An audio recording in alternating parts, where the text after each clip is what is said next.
Become a good student of your own life. It's the information you are most familiar with and feel the strongest about. So make your own life one of your most important studies. And in studying your own life, be sure to study the negative as well as the positive, your failures as well as your successes. Our so-called failures serve us well when they teach us valuable information. They're frequently better teachers than our successes. One of the ways we learn how to do something right is simply by doing it wrong. Doing it wrong is a great school for learning. Now I would suggest that you not take too long. If you've done it wrong for 10 years, I wouldn't suggest another 10. But what a close at hand and emotionally impactful way to learn from your own experiences. When I met Mr. Schoaf, I had been working 6 years. I started when I was 19, and when I met him, I was 25. He said to me, Mr. Rohn, you have been working now for 6 years. How are you doing? I said, not very well. He said, then I suggest you not do that anymore. 6 years is long enough to operate the wrong plan.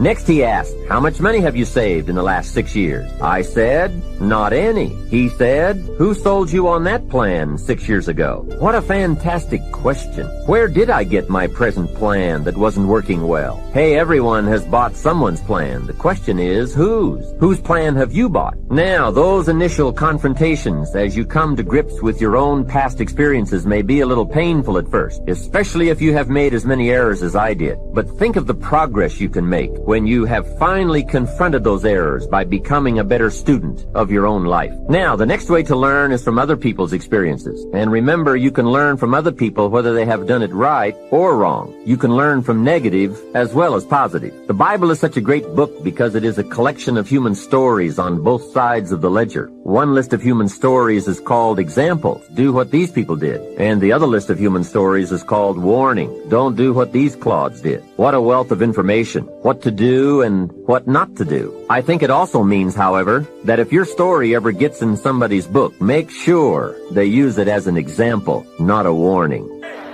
He finds his power. It's a wonderful thing to find your power. Give me a double portion of your spirit. And this is something that you should take note of about power. Don't give people power too quickly. The moment they ask for it doesn't mean you ought to give it to them. Sometimes pastors are too nice. People come to you and ask you for stuff, whatever they ask you for, go ahead, bless God, the Lord leading you to do that, go ahead and do it. They're going to wreck your thing, wreck the entire church. You don't give power quickly to people. You don't give the microphone quickly to people. I had a little church, and back then, Praise the Lord was on TV, and it was a big thing, and Jim and Tammy were up there, and they had all them good singers and bright people talking on TV and stuff like that, and I just started my church, and my members was like this, you know, and I said, Lord, how come they got all of those good people up there and those smart, bright people and stuff up there doing what they're doing, and then you just send me just, you know, what you sent me.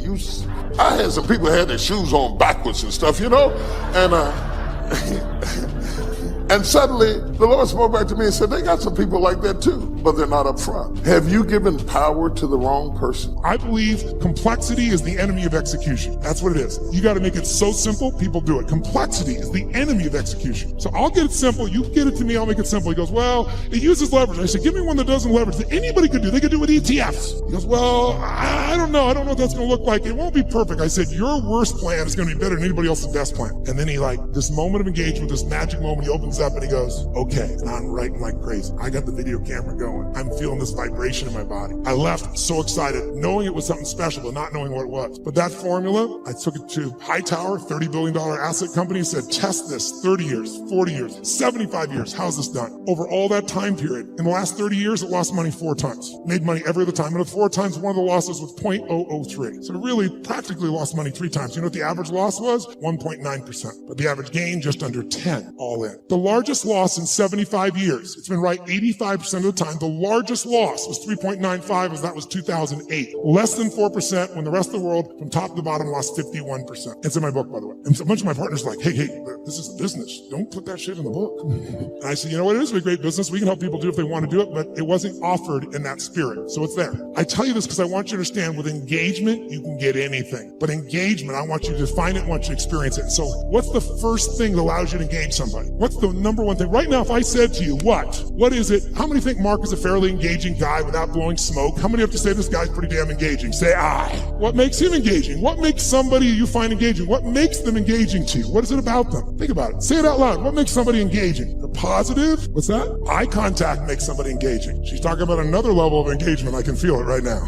What else creates somebody engaging? Come on. Smile. What else makes them engaging? Energy, passion, talking the truth instead of what you want to hear. Who loves someone who will tell you the damn truth in a world we do? The world, not even reality television is freaking real anymore, right? Raw and real may not sound good, but it sure feels good because you know it's there. Sincerity. When you feel like somebody, how about caring? When you feel like somebody truly cares about you, does that make you engage more, right? What makes something disengaging to you? What makes you disengage with someone? Lying, when you can't trust them. Arrogance, when they try to control you. What disengages you? When they come up to hit on you and they're not even committed, you're like the 12th person and you can feel it. When they're insincere, disengages you. What's that? When the communication or the relationship is one-sided, totally disengages you, doesn't it? Inauthenticity. Whereas authentic does engage you, doesn't it? Right? What's that? Yes, when they're on their phone talking to you while they're also doing something else. How many love this experience? And yet we've made it culturally okay, depending upon what generation you're in. Depends on how your mindset is and where you live in the world, I guess, to some extent. But all the things you said are true. When you feel that someone cares about you, is interested in you, is sincere with you, shares the same interest, is trying to accomplish something, if there's that caring, sincerity, mission, passion, is passion something engages you? Yes or no? And then disengagement,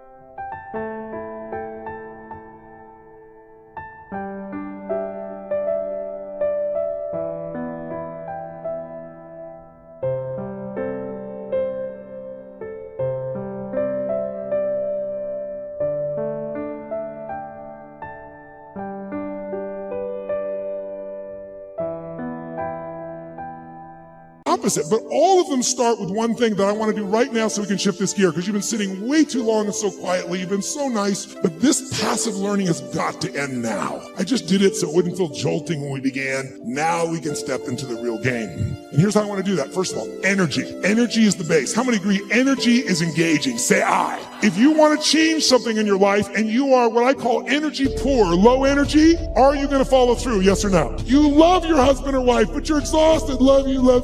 Yeah, okay. There is no passion. There is no intimacy without energy. Am I right? You're not going to go to build a business without energy. You see this crazy man? He's filled with energy day and night, night and day. It's Richard Branson. How much energy does that man have? He's insane in his energy. Anybody I've ever met who really has this compelling ability to engage with people, it's energy. But are they born with it? Some maybe, most not. Because I've interviewed them, I've seen them, and I also see some of them like Richard. Richard is a ball of fire of energy, and then he's not. He's actually a very internal guy in many ways. He's external when he wants to go do something. He's crazy and willing to risk his life. Not in business. In business, he goes, okay, I'm going to take Virgin and make Virgin Airways, so how can I lose? Oh, I'm going to make a deal with Boeing that if they fail, I get to give them the jets back. That's how he thinks. In his life, let me go in the middle of a balloon in the middle of the sky and hope shit happens.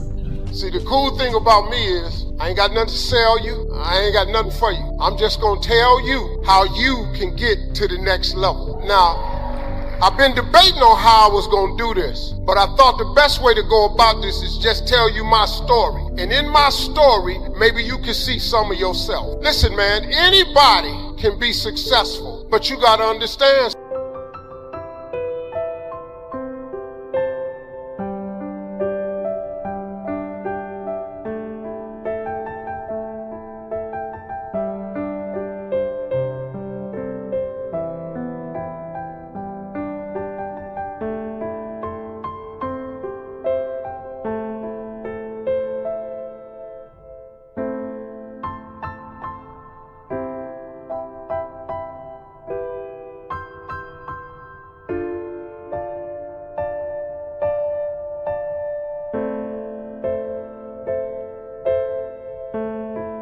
Something. It's hard. It's hard, man. You can take all the courses you want. It's hard. You can go down there to the church and hold your hands in a prayer circle. When you get through praying, it's going to be hard. You go to school, you can get all the degrees you want. When you get them degrees and you hang them on the wall, if you want to be successful, it's going to be hard. It's hard being successful. That's the first thing you need to understand. Come to these seminars and have these people come out here, talk to you about success and everything. Come out here and they do a nice job of it. But then you go back and think you got it. It's hard. I don't even know the speakers' names, but all these people that's up here, it was hard. That lady had the red dress on. To get to where she at, it's hard. It's hard. Understand that. It's hard, man. See, and I talk real. I ain't got no paper. I ain't got no presentation. You know, I got some pictures if you want to see them, but I ain't really got them tied to nothing.